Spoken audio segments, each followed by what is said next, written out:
साथियों, शिक्षक अभ्यर्थी के लिए बहुत बड़ी खुशखबरी हाई कोर्ट से निकलकर सामने आई है। आप सोच रहे होंगे कि सर ये खुशखबरी क्या है, तो मैं आपको बता देना चाहता हूं कि कल जो है हाई कोर्ट के माध्यम से शिक्षक अभ्यर्थियों के हित में फैसला आया है और यह शिक्षक अभ्यर्थियों की पहली जीत साबित हुई है। पहली जीत, इसलिए यह बड़ी खुशखबरी है। आइए इन तमाम चीजों से मैं आपको रूबरू कराता हूं और कल के जजमेंट को आपको समझाने का प्रयास बहुत ही कम समय और इस छोटा सा वीडियो के माध्यम से करने का प्रयास करता हूं। तो वीडियो में बने रहेंगे अंत तक और इसी वीडियो को जरूर शेयर कर देंगे, क्योंकि वैसे शिक्षक अभ्यर्थी जो कहते थे कि अदालत की प्रक्रिया से कुछ नहीं होगी, तो याद रखा जाए यह पहली जीत तमाम शिक्षक अभ्यर्थियों की जीत साबित हुई है। तो वैसा ही आप सबों को आने वाला कल केस के अपडेट में देखने को मिलेगा। यदि अदालत इसी प्रकार सुनवाई करे और क्या कुछ निकलकर सामने आएगा वो देखने का विषय होगा। बहरहाल आइए तमाम चीजों से अपडेट होते हैं। उससे पहले मेरा नमस्कार स्वीकार कीजिए। मैं हरे कृष्ण प्रकाश और आप सभी का अपने साहित्य आजकल के इस प्लेटफॉर्म पर स्वागत करता हूं, अभिनंदन करता हूं। दोस्तों, अगर आप मेरे चैनल पर नए हैं, सब्सक्राइब नहीं किए हैं, तो जल्दी से नीचे सब्सक्राइब का बटन है, सब्सक्राइब कर दीजिए, लाइक कर दीजिए और वीडियो में कमेंट देखने के बाद अवश्य कर दीजिएगा, क्योंकि आपके विचार से हमें ऊर्जा प्राप्त होती है। दोस्तों, विस्तार से जानते हैं कि आखिर कल का क्या अपडेट है, आखिर कैसे शिक्षक अभ्यर्थियों की बड़ी जीत हुई है और बड़ी खुशखबरी है। तो दोस्तों, मैं आपको बता देना चाहता हूं, हमारे तमाम शिक्षक अभ्यर्थियों के एक साथी जो त्रिपुरारी झा और साथ ही साथ पंकज जी थे, इन दोनों के माध्यम से लगातार हम सबों के आंदोलन में इन दोनों का साथ बना रहा, किंतु इनको एज लेकर के बड़ी ही बाधा उत्पन्न हो गई थी और शिक्षक अभ्यर्थियों के सभी फॉर्म भरने के लिए तैयारी में जुटे और इनका जो है एज के कारण से हो ही नहीं रहा था, क्योंकि ये इनका एज अधिक है। तो इन्होंने जो याचिका दायर किया था, इस पर जो है हाई कोर्ट ने बड़ा ही सुंदर फटकार लगाते हुए सरकार के जो अधिवक्ता थे, जो भी अधिकारी गए हुए थे, उनको फटकार लगाते हुए बड़ा ही टिप्पणी किया है और साथ ही साथ आदेश भी दिया है। आइए क्या कुछ है, हम आपको यहाँ पे स्क्रीनशॉट दिखा रहे हैं सामने डिस्प्ले पर और हम आपको समझाने का प्रयास भी करते हैं। साथियों, रीट आवेदन की सुनवाई के दौरान यह न्यायालय राज्य के विद्वान वकील के साथ यूपीएससी के विद्वान वकील से जानना चाहा था कि उन उम्मीदवारों को आयु में छूट प्रदान करने के पीछे क्या तर्क है।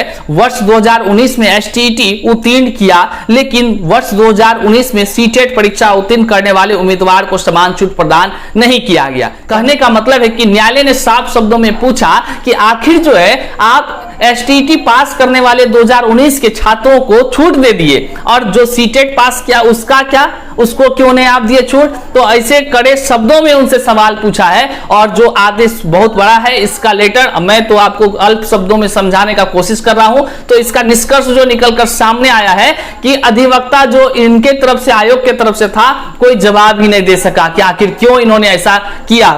जो भेदभाव की भावना उसने रखा, आखिर क्यों ऐसा कुछ नहीं जवाब दे पाया। तब जो है कि अदालत ने सख्त निर्देश देते हुए कहा है, तब जाकर न्यायालय की तरफ से जो निर्देश निकलकर सामने आया है, मैं आपको सुनाने का प्रयास करता हूं।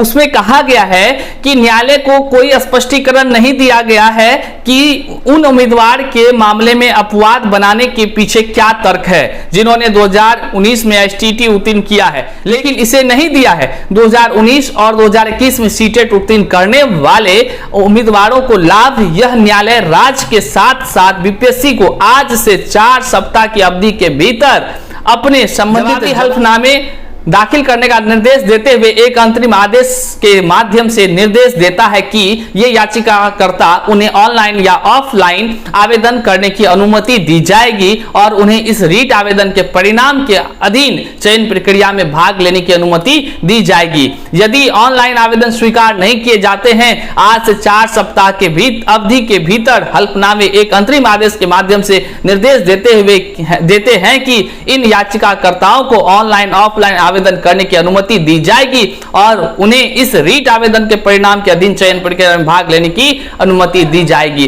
कुल मिलाकर आपने देखा साथियों कि किस प्रकार से अदालत ने तमाम शिक्षक अभ्यर्थियों के हित में कदम उठाया और साफ शब्दों में कह दिया कि यदि 2019 में स्टेट की पास किए हुए कैंडिडेट को आप यदि एज में छूट देते हैं, उम्र सीमा में छूट देते हैं, तो आखिर जो है कि तमाम सीटेट पास अभ्यर्थियों को क्यों नहीं आप छूट देते हैं। और उन्होंने साफ निर्देश देते हुए कहा है कि आप अविलंब इनसे फॉर्म भराने का प्रक्रिया को चालू करें, अर्थात फॉर्म भरने के लिए देने की काम जो है बिहार सरकार को कहा गया है और बीपीएससी के आयोग को कहा गया है। कुल मिलाकर आपने इसको देखा, तमाम शिक्षक अभ्यर्थियों के हित में यह कितना बड़ा सुनहरा फैसला निकलकर सामने आया, क्योंकि जिनका एज ज्यादा हो गया था अब वो शिक्षक अभ्यर्थी फॉर्म को आसानी से भर सकेंगे। वहीं पर यह जीत जो है त्रिपुरारी झा और पंकज जी का नहीं बल्कि तमाम ऐसे शिक्षक अभ्यर्थियों की है जो संघर्ष करते रहे हैं लेकिन उनको अनुमति नहीं दी गई थी इसमें शामिल होने के लिए।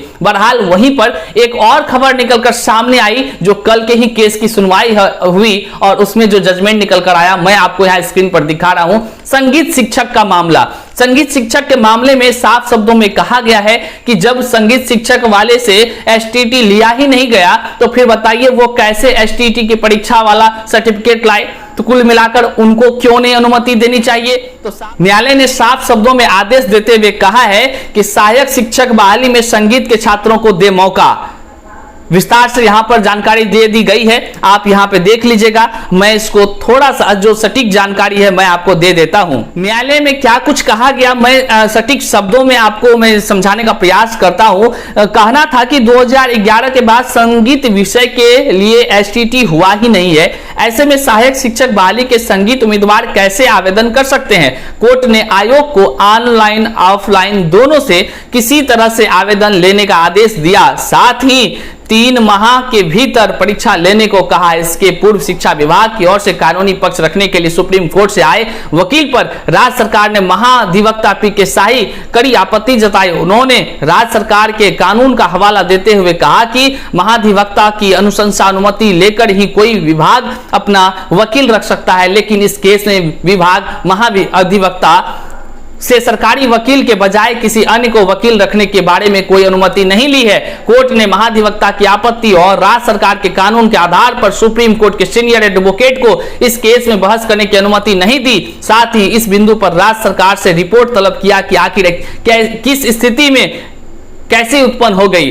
मतलब साफ दोस्तों कि ये बड़ी जीत है तमाम शिक्षक अभ्यर्थियों की कि एक संगीत शिक्षक को तो अलाउ कर ही दिया गया, वहीं पर फटकार लगाते हुए कहा गया कि आखिर ऐसी कौन सी स्थिति उत्पन्न हो गई राज्य में जो कि सुप्रीम कोर्ट से सीनियर वकील को ला करके हाई कोर्ट में बहस कराया जा रहा है। आखिर ये स्पष्टीकरण पूछा गया है बिहार सरकार से। तो कुल मिलाकर आपने देखा कि तमाम जो कल हाई कोर्ट से निकलकर जजमेंट सामने आई वह तमाम शिक्षक अभ्यर्थियों के हित में आई। उम्मीद ही नहीं बल्कि मुझे विश्वास है कि आने वाले दिनों में जो शिक्षक अभ्यर्थियों का केस है कहीं ना कहीं निश्चित तौर से हाई कोर्ट अपने स्तर से इसे संज्ञान में लेकर के उचित फैसला उचित न्याय तमाम शिक्षक अभ्यर्थियों के लिए करेगी ही करेगी। साथियों आप इस तमाम चीजों से अपडेट हो पाए, आपको यह वीडियो कैसा लगा कमेंट में जरूर हमें बताएं। साथ ही साथ आपको क्या लगता है आने वाले दिनों में जो शिक्षक अभ्यर्थियों के केस की सुनवाई होनी है क्या उसमें शिक्षक अभ्यर्थियों के हक में फैसला आएगी या नहीं आएगी। जो भी आपको लगता है आप कमेंट करके हमें बता दीजिए। साथ ही साथ चैनल पर नए हैं तो एक ही निवेदन करेंगे, जल्दी से सब्सक्राइब कर लीजिए क्योंकि तमाम सटीक जानकारी आपको यहीं से प्राप्त होगी। चैनल पर बने रहने के लिए आपका तहे दिल से आभार, शुक्रिया, प्रणाम।